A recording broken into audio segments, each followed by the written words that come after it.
ಕನ್ನಡ ಶೀಘ್ರಲಿಪಿ ಪ್ರಥಮ ದರ್ಜೆ ವೇಗ ಪತ್ರಿಕೆ 1999 ಮೇ.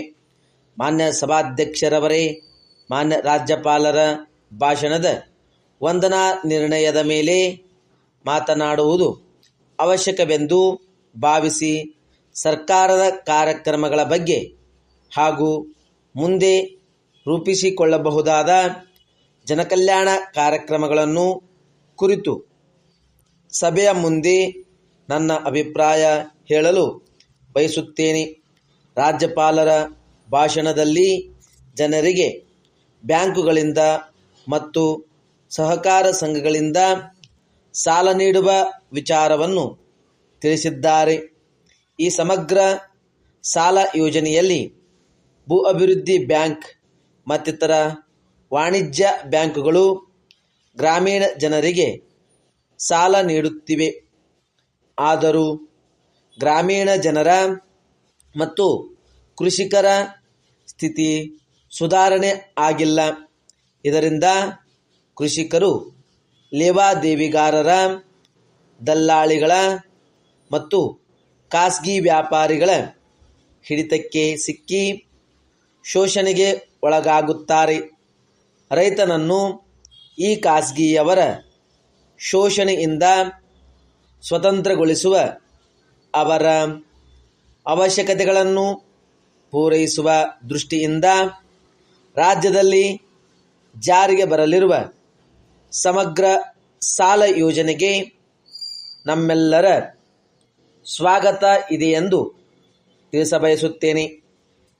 ಈ ಯೋಜನೆಯಿಂದ ಕೃಷಿಕರಿಗೆ ಮಾತ್ರವಲ್ಲದೆ ಗ್ರಾಮೀಣ ಪ್ರದೇಶದಲ್ಲಿರುವ ಕುಶಲಕರ್ಮಿಗಳಿಗೂ ಅನ್ವಯಿಸುವಂತೆ ತಿದ್ದುಪಡಿ ಮಾಡಬೇಕೆಂದು ವಿನಂತಿಸಿಕೊಳ್ಳುತ್ತೇನೆ. ಪರಿಸರ ಮಾಲಿನ್ಯತೆಯನ್ನು ಕಾಪಾಡಲು ಕೇಂದ್ರ ಹಾಗೂ ರಾಜ್ಯ ಸರ್ಕಾರಗಳು ಕಟ್ಟುನಿಟ್ಟಾದ ಕ್ರಮವನ್ನು ಅನುಸರಿಸುತ್ತಿಲ್ಲ.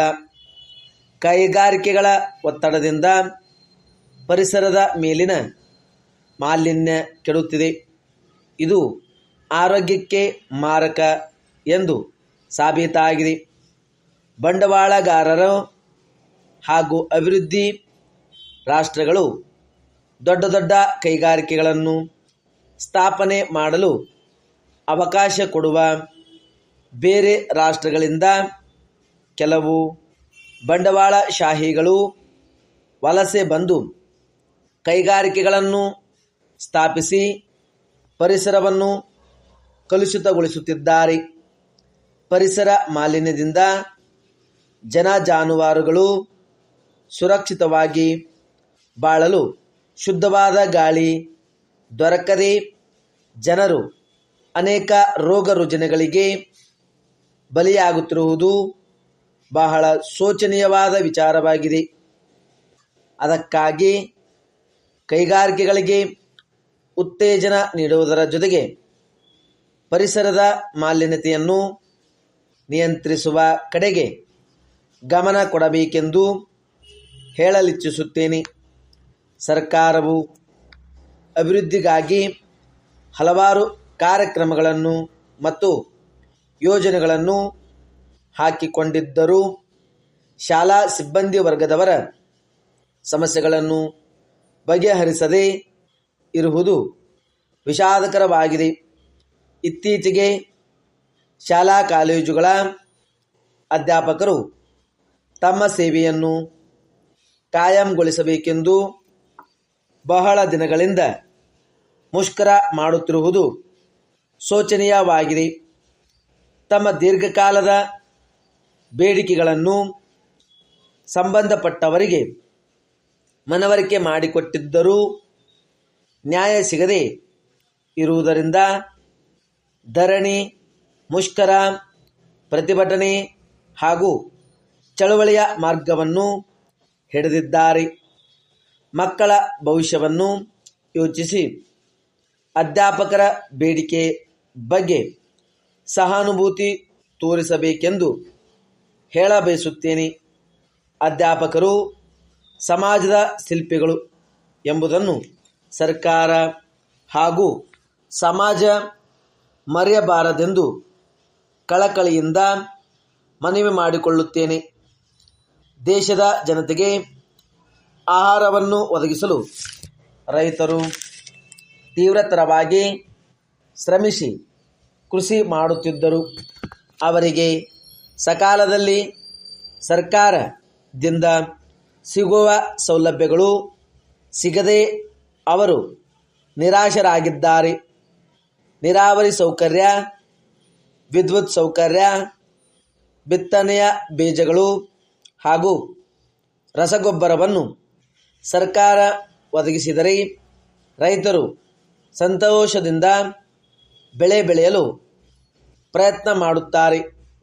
ಅಲ್ಲದೆ ಅವರು ಬೆಳೆದ ಬೆಳೆಗೆ ಮಾರುಕಟ್ಟೆಯಲ್ಲಿ ಸೂಕ್ತ ಬೆಲೆಯನ್ನು ನೀಡುವುದರ ಮೂಲಕ ಉತ್ತೇಜನ ಕೊಡಬೇಕಾದದ್ದು ಸರ್ಕಾರದ ಕರ್ತವ್ಯ ಆಗಿರುತ್ತದೆ.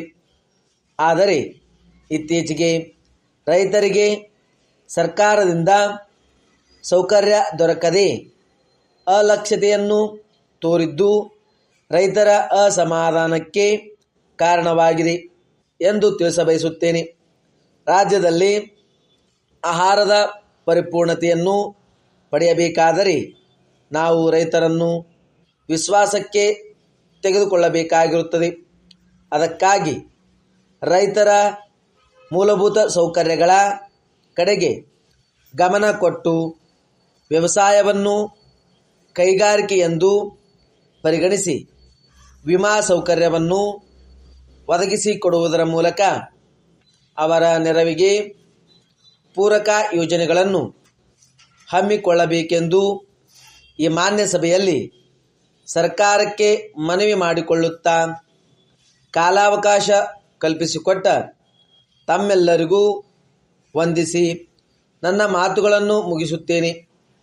ಮಾನ್ಯರೇ, ನಮ್ಮ ಸಹಕಾರ ಸಂಘವು ಮನೆ ನಿರ್ಮಾಣ, ಸಣ್ಣಪುಟ್ಟ ಕೈ ಸಾಲ ಸೌಕರ್ಯವನ್ನು ನೀಡುವ ವಿಚಾರ ನಿಮಗೆ ತಿಳಿದಿದೆ. ಅದರಂತೆ ನೀವು ನಮ್ಮ ಸಹಕಾರ ಸಂಘದಿಂದ ಕಳೆದ ವರ್ಷ ಜನವರಿ ತಿಂಗಳಲ್ಲಿ 50,000 ರೂಪಾಯಿಗಳ ಜಾಮೀನು ಸಾಲ ಪಡೆದುಕೊಂಡಿರುವುದು ಸರಿಯಷ್ಟೇ. ಸಾಲ ಪಡೆದ ಸಾಲಗಾರ ಪ್ರತಿ ತಿಂಗಳು ಸಾಲದ ಕಂತಿನ ಮೊಬಲಗು ಹಾಗೂ ಬಡ್ಡಿಯನ್ನು ಮಾಸಿಕವಾಗಿ ಮರುಪಾವತಿ ಮಾಡುತ್ತಾ ಬರುವುದು ಎಲ್ಲ ಸಹಕಾರ ಸಂಘಗಳ ನಿಯಮ ಆಗಿರುತ್ತದೆ. ನೀವು ಸಾಲ ಪಡೆದ ತರುವಾಯ ನಮ್ಮ ಸಾಲದ ಸಹಕಾರ ಸಂಘಕ್ಕೆ ಒಂದು ಕಂತನ್ನು ಸಹ ಮರುಪಾವತಿ ಮಾಡದೆ ಇರುವುದು ವಿಷಾದಕರವಾದ ಸಂಗತಿಯಾಗಿದೆ. ಸಾಲ ಮರುಪಾವತಿ ಮಾಡುವಂತೆ ಸೂಚಿಸಿ ಈಗಾಗಲೇ ಹಲವಾರು ಬಾರಿ ನೆನಪು ಪತ್ರಗಳನ್ನು ನಿಮಗೆ ಕಳುಹಿಸಿದ್ದು ಅದರ ಸ್ವೀಕೃತಿಗಳು ನಮ್ಮಲ್ಲಿ ಇರುತ್ತವೆ. ಈ ಪತ್ರಗಳಿಗೆ ತಾವು ಯಾವುದೇ ರೀತಿಯಲ್ಲಿ ಉತ್ತರಿಸದೆ ಬೇಜವಾಬ್ದಾರಿಯಿಂದ ಇರುವುದು ನಮಗೆ ಬೇಸರ ಮೂಡಿಸಿದೆ. ನಿಮ್ಮ ಸಾಲಕ್ಕೆ ಜಾಮೀನುದಾರರಾಗಿ ಇದ್ದ ವ್ಯಕ್ತಿಗೂ ಸಹ ಅವರ ಜವಾಬ್ದಾರಿಯನ್ನು ತಿಳುವಳಿಕೆ ಮಾಡಿಕೊಡುವ ಬಗ್ಗೆ ಅವರಿಗೂ ಸಹ ಹಲವಾರು ಬಾರಿ ಪತ್ರಗಳ ಮೂಲಕ ನೆನಪು ಮಾಡಲಾಗಿದೆ. ಯಾವುದೇ ಸಹಕಾರ ಸಂಘಗಳು ತನ್ನ ಸದಸ್ಯರಿಗೆ 9 ಸೇವಾ ಸೌಕರ್ಯವನ್ನು ಕಲ್ಪಿಸಬೇಕಾದರೆ ಹಾಗೂ ಸಹಕಾರವನ್ನು ನೀಡಬೇಕಾದರೆ ಅಲ್ಲಿರುವ ಸದಸ್ಯರು ತಾವು ಪಡೆದ ಸಾಲವನ್ನು ಪ್ರಾಮಾಣಿಕವಾಗಿ ಸಕಾಲಿಕವಾಗಿ ಮರುಪಾವತಿ ಮಾಡುವುದರ ಮೂಲಕ ಸಹಕರಿಸಬೇಕಾಗುತ್ತದೆ. ಇದನ್ನು ತಾವು ಅರಿಯದೇ ಇರುವುದು ಶೋಚನೀಯ. ಆದುದರಿಂದ ದಯಮಾಡಿ ತಾವು ಈ ಪತ್ರ ತಲುಪಿದ 1 ವಾರದೊಳಗೆ ತಮ್ಮ ಸಾಲದ ಬಾಕಿಯನ್ನು ತಮ್ಮ ಸಹಕಾರ ಸಂಘಕ್ಕೆ ಕೂಡಲೇ ಜಮಾ ಮಾಡಿ ಮುಂದೆ ಆಗಬಹುದಾದ ಕಾನೂನು ಕಟ್ಟಳೆ ತೊಂದರೆಗಳಿಂದ ತಪ್ಪಿಸಿಕೊಳ್ಳುವಂತೆ ಈ ಮೂಲಕ ನಿಮಗೆ ಸೂಚಿಸಲಾಗಿದೆ.